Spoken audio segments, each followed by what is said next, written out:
করলেন। প্রথম হিজরি, দ্বিতীয় হিজরি, তৃতীয় হিজরির পরে চতুর্থ হিজরিতে একটা মর্মান্তিক ঘটনা ঘটেছিল। কি ঘটনা ঘটেছিল? মক্কা এবং উসফান, মক্কা এবং উসফানের মধ্যবর্তী একটা জায়গা আছে, যে জায়গাটা রাজঈ নামে প্রসিদ্ধ। এই জায়গাতে ওই সমস্ত লোক বসবাস করত যাদের কারো বাপকে বদরের যুদ্ধে শহীদ কতল করা হয়েছিল, কারো ভাইকে উহুদের যুদ্ধে কতল করা হয়েছিল, তাদেরই বাপ ভাই বেটা ওই জায়গাতে বসবাস করত। আর তারা সর্ব অবস্থায় মনে মনে ফোন দিয়ারিত যে কেমন করে নাবির সাহাবীদেরকে আমাদের নিকটে আনা যায়, আর আনার পরে সাহাবীদেরকে জবাই করে আমাদের বাপ দাদা হত্যার বদলা নিব, বাপ দাদা হত্যার বদলা নিব। তো ওই জায়গার একটা গোত্রের কিছু মানুষ আমার নাবির নিকটে আসে, আসার পরে বলল, ইয়া রাসূলুল্লাহ, আমাদের রাজির কিছু মানুষে ইসলাম ধর্ম কবুল করে নিয়েছে, তো আপনি কয়েকজন সাহাবীকে পাঠান, তারা যেন আমাদেরকে দ্বীন ও ইসলামের শিক্ষা দেয়। কিন্তু এটা ছিল তাদের মিথ্যা কথা। তারা এই চাল চেলেছিল যে নাবির সাহাবীগণ আমাদের নিকটে আসবেন আর তাদেরকে আমাদের এলাকায় পেয়ে আমরা জিন্দা জবাই করব, এটা ছিল তাদের নিয়াত। নবী আমার 10 জন সাহাবীকে রেডি করলেন। তার মধ্যে ছিল হযরত আসাম বিন সাবিত রাদিয়াল্লাহু তাআলা আনহুকে হেড বানানো হলো, আর সঙ্গে দেওয়া হলো হযরতে যায়েদ ইবনে দাসিনা, হযরতে আব্দুল্লাহ ইবনে তারিক এবং হযরতে খুবাইব রাদিয়াল্লাহু আনহুম আজমাইন। এই রকম 10 জন সাহাবীকে নবী আমার বললেন, তোমরা রাজিতে যাও আর ওইখানকার মানুষদেরকে তোমরা দ্বীন ও ইসলামের শিক্ষা দাও। নবীর 10 জন সাহাবী রাজিতে যাওয়ার পরে যেমন উপস্থিত হওয়া, চারিদিক থেকে 200 জন কাফেরে 10 জন সাহাবীকে ঘেরাও করে নিয়েছে। ঘেরাও করে নেওয়ার পরে 10 জন সাহাবীর উপরে তীর এবং পাথরের বর্ষণ আরম্ভ করলো। 10 জন সাহাবী চিন্তা করলো, আল্লাহ, আমরা তো এখানে যুদ্ধ করতে আসিনি, আমরা তো লড়াই করতে আসিনি, আমরা এসেছি কেন তাদেরকে শিক্ষা দেওয়ার জন্য, দীক্ষা দেওয়ার জন্য। 10 জন সাহাবী চিন্তা করলো, ইয়া রাসূলুল্লাহ, আমরা তো যুদ্ধের হাতিয়ার সঙ্গে আনিনি, আমরা তো লড়াই করতে আসিনি। এই 10 জন সাহাবী নিজের প্রাণ এবং জান বাঁচানোর তাগিদে আপনার পাহাড়ের চূড়ার উপরে উঠে গেল। নিচ থেকে কাফেরেরা পাথর চালায় আর তীর চালায়, কিন্তু অত উপরে পাথর এবং তীর যখন পৌঁছায় না, নিচ থেকে কাফেরেরা বলল, যোগো নবীর সাহাবীরা শোনো, আমরা তোমাদেরকে আমান দিতেছি, কথা দিতেছি, তোমরা নিচে নেমে এসো, তোমাদের উপরে আর পাথর চালাবো না, আর ইট চালাবো না, আর ফালা চালাবো না, আর বল্লম চালাবো না। হযরত আসাম ইবনে সাবিত রাদিয়াল্লাহু আনহু বললেন যে, শোনো কাফেরেরা, আজকে তোমরা তোমাদের একটা মিথ্যা কথাকে বিশ্বাস করে আমাদেরকে পাহাড়ের উপরে উঠতে হয়েছে, তোমাদের আর কোনো কথা বিশ্বাস করি না। হযরত আসাম ইবনে সাবিত রাদিয়াল্লাহু তাআলা আনহু তিনি চিন্তা করলেন, ইয়া রাসূলুল্লাহ, আমি ভালো করে জানি এই জায়গা থেকে আমি জীবিত ফেরত যাব না, এই জায়গাতে তো আমাকে শহীদ হতেই হবে। কিন্তু নবীর একজন সাহাবীর প্রেমের যে কি জোর হয়, ইশকের যে কি জোর হয়, মুহাব্বতের কি জোর হয়, ভালোবাসার কি জোর হয়, এই কাফেরদেরকে একটা ঝলক শুধু দেখিয়ে দিই। তাই হযরত আসাম বিন সাবিত রাদিয়াল্লাহু আনহু তিনার আর 6 জন সাথীকে সঙ্গে করে নেওয়ার পরে পাহাড়ের উপর থেকে নারায়ে তাকবীরের ধ্বনি দিয়ে সিংহের মতো লাফ দিয়ে পাহাড়ের পাথর নিয়ে 7 জন সাহাবী মিলে 200 জন কাফেরের সঙ্গে লড়াই আরম্ভ করলেন। একটু জোরে হবে না সুবহানাল্লাহ? আর একটু আওয়াজ দিয়ে হবে না? একদিকে 200 জন কাফের আর একদিকে 7 জন সাহাবী, ওদের হাতে তীর, ফালা, ধনুক, সাহাবীদের খালি হাত পাথর নিয়ে মোকাবিলা করতেছে। কতক্ষণ মোকাবিলা করতে যায়, হযরত আসাম বিন সাবিত রাদিয়াল্লাহু তাআলা আনহুকে একজন কাফের একটা তীর মেরে নিচে শুইয়ে দিল। এরপরে হযরত আসাম ইবনে সাবিত রাদিয়াল্লাহু তাআলা আনহুকে ওই পাহাড়ের নিচে আপনার জবাই করে দেওয়া হলো, তিনাকে শহীদ করে দেওয়া হলো। সঙ্গে তিনার আরো যে 6 জন সাথী ছিল তাদেরকেও শহীদ করে দেওয়া হলো। আর বাকি তিনজন সাহাবীর হাতকে কাফেররা আগে থেকে বেঁধে ফেলেছিল। এর মধ্যে ছিলেন হযরতে খুবাইব রাদিয়াল্লাহু তাআলা আনহু। সুবহানাল্লাহ। তিনার হাতকে বাঁধা অবস্থায় আছে। তিনি চিন্তা করতেছেন আসাম বিন সাবিতের লাশ পাহাড়ের নিচে পড়ে লাশ হয়ে পড়ে আছে। মক্কায় কাফেরদের নিকটে খবর গেল যে নবীর সাহাবী আসাম বিন সাবিতকে রাজির প্রান্তরে শহীদ করে দেওয়া হয়েছে। মক্কার কাফেররা বলল যে এই রকম একজন বীর পালওয়ান একে শহীদ করলো কে গো? তো বলে রাজির মানুষেরা শহীদ করে দিয়েছে। এ আজিজারে মুহতারাম, তো মক্কার বড় বড় কাফেরকে বদরের যুদ্ধে আসাম বিন সাবিত জবাই করেছিলেন। তো মক্কার কাফেরেরা খুব আনন্দিত। দেখবেন আমার সাথে যদি কারো দুশমনি থাকে আর দুশমনের যদি কোনো ক্ষতি হয়ে যায়, তো যার সাথে দুশমনি থাকে ও খুব আনন্দ হয় যে সালা ঠিক হয়ে যাচ্ছে, বলে না? বলে না? অনেকেই এরকম বলে। তো মক্কার কাফেররা বলল যে আমরা বিশ্বাস করতে পারছি না যে নবীর সাহাবীকে জবাই করতে পেরেছে, এটা আমি বিশ্বাস করছি না।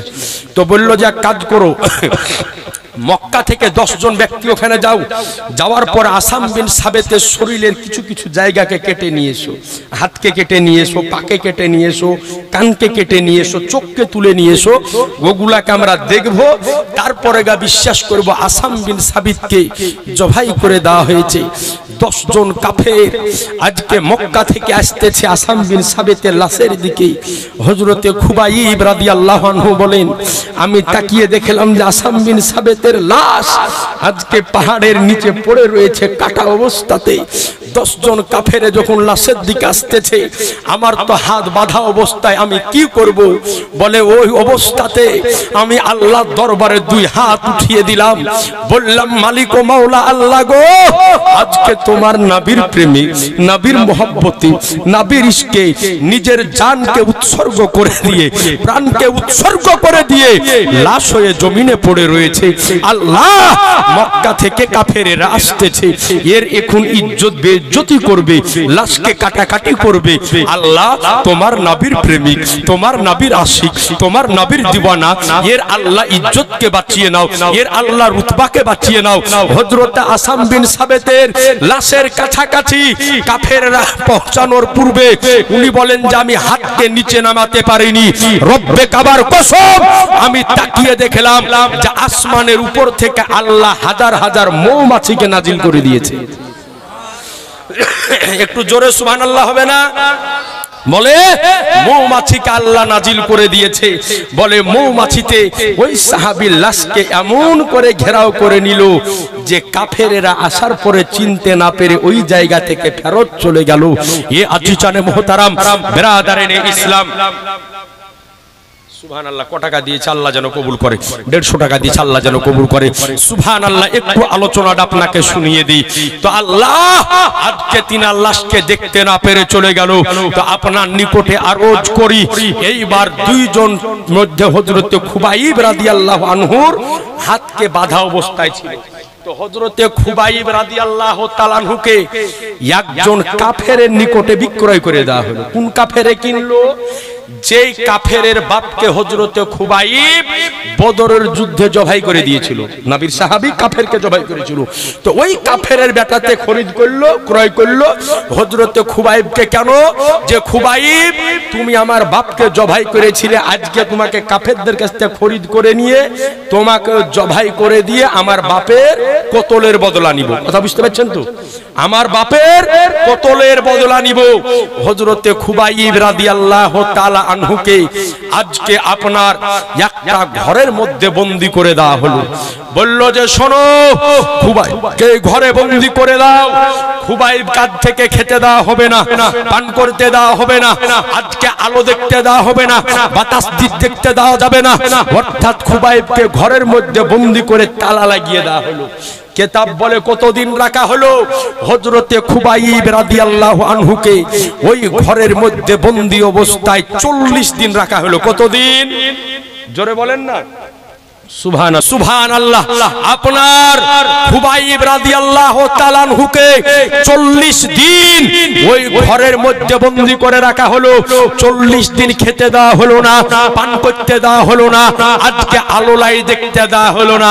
আচ্ছা ভাই একটু বলেন তো, কলিজাতে হাত রেখে কোন মানুষকে 40 দিন যদি ঘরের মধ্যে বন্দী করে রাখা হয়, তাকে খেতে পান করতে না দেওয়া হয়, তো মানুষটা বাঁচবে না ইন্তেকাল করে যাবে?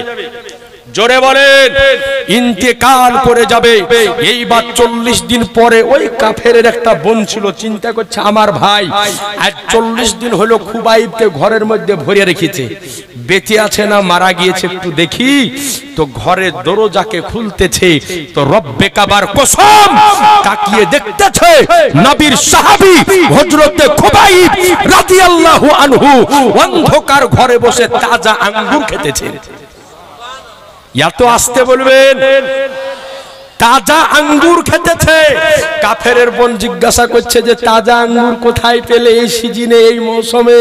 তো বললো যে শোনো, যেই দিন থেকে তোমার ভাই আমাকে ঘরের মধ্যে বন্দী করে রেখেছে, আমার আল্লাহ প্রতিদিন আমাকে এই ঘরের মধ্যে জান্নাতি আঙ্গুর খাইয়ে থাকে। মুসলমান একটু আওয়াজ দিয়ে বলেন না সুবহানাল্লাহ। এ আতি জানে মোহতারাম বিরাদারানে ইসলাম।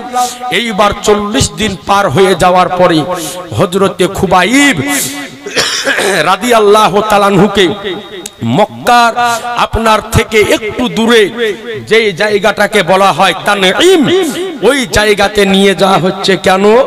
ফাঁসির কাস্টে শুলিতে তিনাকে আজকে চড়ানো হবে। সুবহানাল্লাহ বলেন, শুলিতে তিনাকে চড়ানো হবে। তো কাফেরেরা চারিদিকে গোল করে দাঁড়িয়ে হাসতেছে যে আজকে খুবাইবকে শুলির উপরে চড়িয়ে দেওয়া হবে।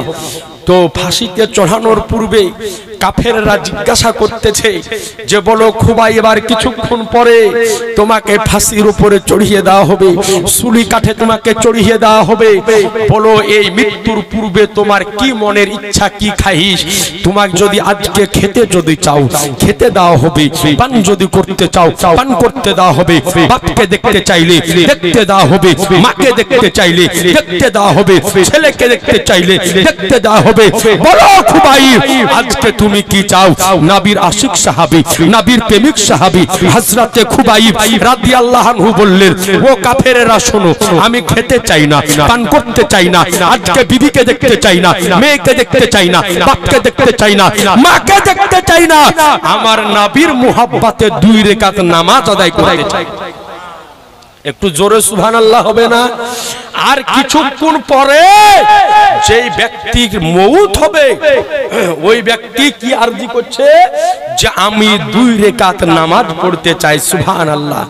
আজ আপনাকে বলি, জালসা বেড়েছে, আলেম বেড়েছে, মসজিদের উন্নতি হয়েছে, ঈদগাহের উন্নতি হয়েছে, কিন্তু নামাজের উন্নতি হয়েছে?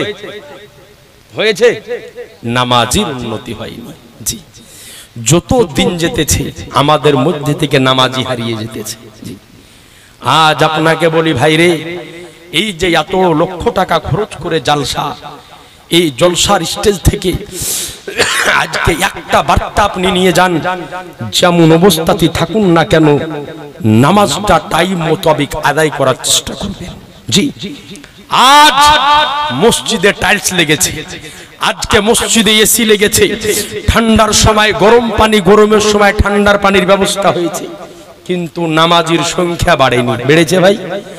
শুধুমাত্র যারা বয়স্ক বৃদ্ধ দাড়িওয়ালা মানুষ তারাই মাত্র নামাজে যায়, আর কিছু সংখ্যক লোক যারা আছে তারা নামাজে যায়, কিন্তু যারা যুবক তারা নামাজের দিকে ভুল করে আগায় না। ও যুবক ভাই, আজকে তোমাকে বলি, জেনে রাখবে যুবককালের ইবাদতটাকে আল্লাহ পাক সবচাইতে বেশি পছন্দ করে। সুবহানাল্লাহ বলেন। জি, আজ যুবক আছে, যুবতী আছে, আজ সিজদা দেওয়ার সুযোগ পেতেছো, কিন্তু জেনে রাখো এমন একটা সময় আসবে যখন বয়স্ক হয়ে যাবে, 65-70 বছর বয়স, তখন চেষ্টা করো নামাজ সঠিকভাবে আদায় করতে পারবে না। আপনি জিজ্ঞাসা করেন যার 70, 75, 80 বছর বয়স, ওর নামাজ পড়তে গিয়ে কত রকম অসুবিধা হয়, ব্রেনে কিছু ঠিক থাকে না, ফাতিহার জায়গাতে ইখলাস পড়ে দেবে। মানে ব্রেনে সবকিছু ধরে রাখতে পারে না। আজ আপনার নিকটে আরজ করি এই জায়গায়, আজি জানা মহতারাম, যে আজ আমাদের মুসলমানদের উপরে সব দিক থেকে অত্যাচার কেন জানেন? আজ আমাদের মধ্যে গুনাহের সংখ্যা সবচাইতে বেশি। আজ মদমাতাল মুসলমানের মধ্যে বেশি, সুদখোর মুসলমানদের মধ্যে বেশি। আজকে কিছু কিছু গুনাহ আছে যেগুলা হচ্ছে ভদ্রভাবে করে। জি, আমাদের সমাজে কিছু গুনাহ করে মানুষ ভদ্রভাবে, ও খায় সুদ, কিন্তু সুদ বলে না, ইংরেজিতে বলে ইন্টারেস্ট।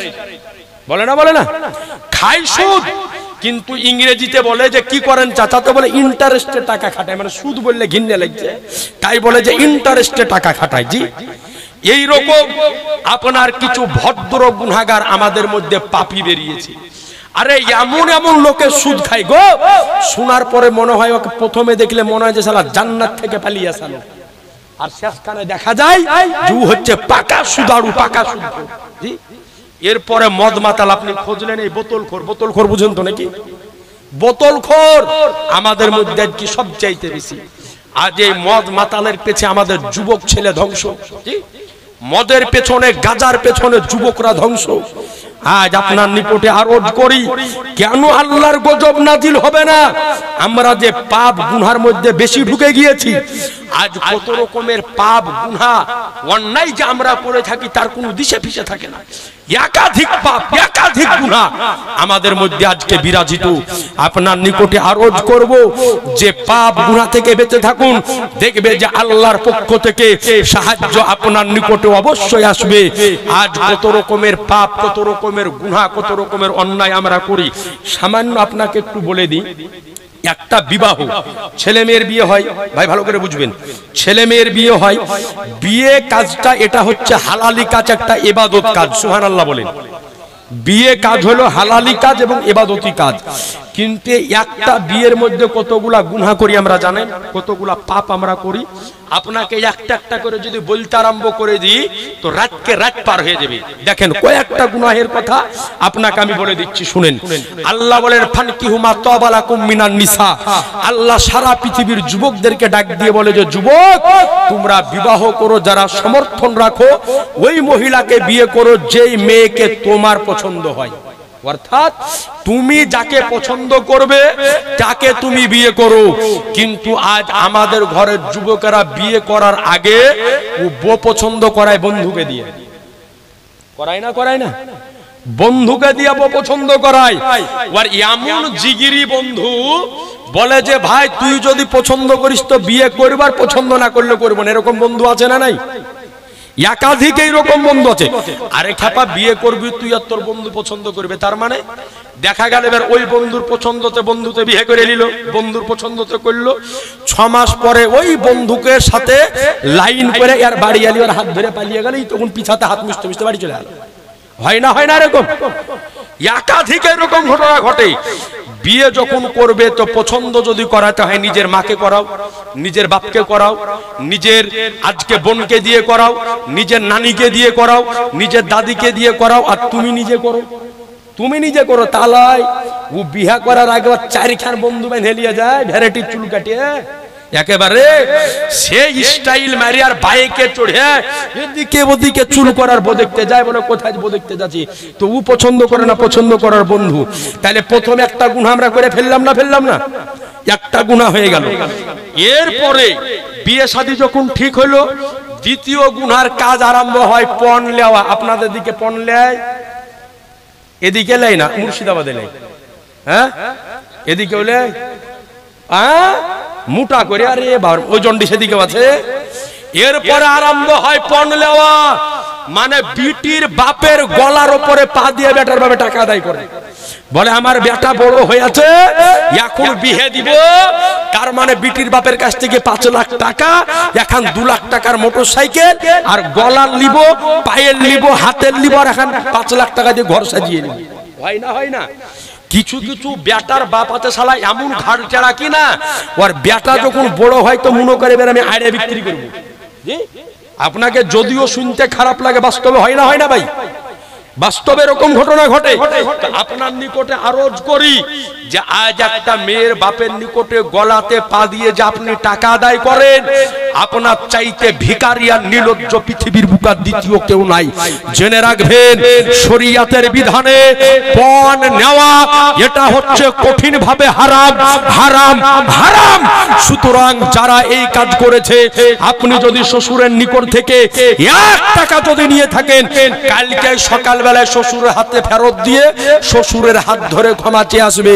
আপনি জানেন না যে একটা মেয়েকে তার বাপ আজকে ছোট থেকে নিয়ে 18 বছর পর্যন্ত লালন পালন করে বড় করে, আরে একটা বিটিকে যখন একটা বাপ তার অন্য পুরুষের হাতে তুলে দেয়, ওই বাপের কলিজা কেটে চলে যায়। যারা মেয়ের বাপ আছে তারা জানে, কলিজা কেটে চলে যায়। আরে নিজের বিটিকে, একটা নিজের তৈরিকৃত মেয়েকে তো তোমার হাতে তুলে দিল, আবার কিসের তুমি টাকা নিবে? এবার আবার কিছু বেটার বাপ আছে কেমন জানেন, ও খড় না কি বলেন, এগুলাকে খড় বলেন না লাড়া, খড়। ও এমন গরু কিনা যে ও খড় খাই না, খড়ের গাদাতে গা ঘিসে। মানে কেমন, বহু যখন দেখতে যায় তো সচরাচর বিটির ভাবে জিজ্ঞাসা করে যে বিহাই তাহলে কি নিবে, তো বলে যে কিছু লিব না, আমার তো কিছু চাহিনি। সুবহানাল্লাহ, গুনেন না, স্বভাব হলো ওর অভ্যাস হলো, বলে বিহাই কিছু তো লিব না, তবে পাশের গ্রাম থেকে দেখতে এসে চলো। তো বিটির বাপ নিজে মুখে বলেছে 3 লাখ টাকা দিবে, এখন 2 লাখ টাকা দিয়ে গাড়ি দিবে। আল্লাহর কি আমি কিছু চাইনি। মানে ই হচ্ছে খড় খাইলো না, কিন্তু খড়ের গাদা দিয়ে গা ঘিসে নিলে। তো এই আরেকটা গুনাহ হয়। খবরদার, যারা বিয়ে এখন পর্যন্ত করেনি তাদের নিকটে আবেদন করব যে বিনা পণে বিয়ে করতে হবে বলে ইনশাআল্লাহ। কেউ বললো না ইনশাআল্লাহ, মানে ই যে বললো ইনশাআল্লাহ, এ তো বিয়ে করে নিয়েছে, ও আবার কবার করবে গো? হ্যাঁ, ই বললো ইনশাআল্লাহ মানে আরেকবার কাজ ছাড়বে। যারা বিয়ে করেনি তারা জোরে বলে ইনশাআল্লাহ। হ্যাঁ, এদের ছোড়া বলেছে বিয়ে করবি নাকি রে? হ্যাঁ, তোর বাপ শুনেলে তোর কালকে বউ ধরতে পারা হবে, দাঁড়া। হ্যাঁ, তো সুবহানাল্লাহ। আর বিটি ছেলে যারা এসেছে ওরাও বলে দেখ আস্তে করে ইনশাআল্লাহ, যাদের বিয়ে হয়নি, যে আমরাও বিনা পণে যে ছেলে বিয়ে করবে তাকে করব, আর যে পণ চাহে বিয়ে করতে আসবার মুখে ঝাঁটা মারব।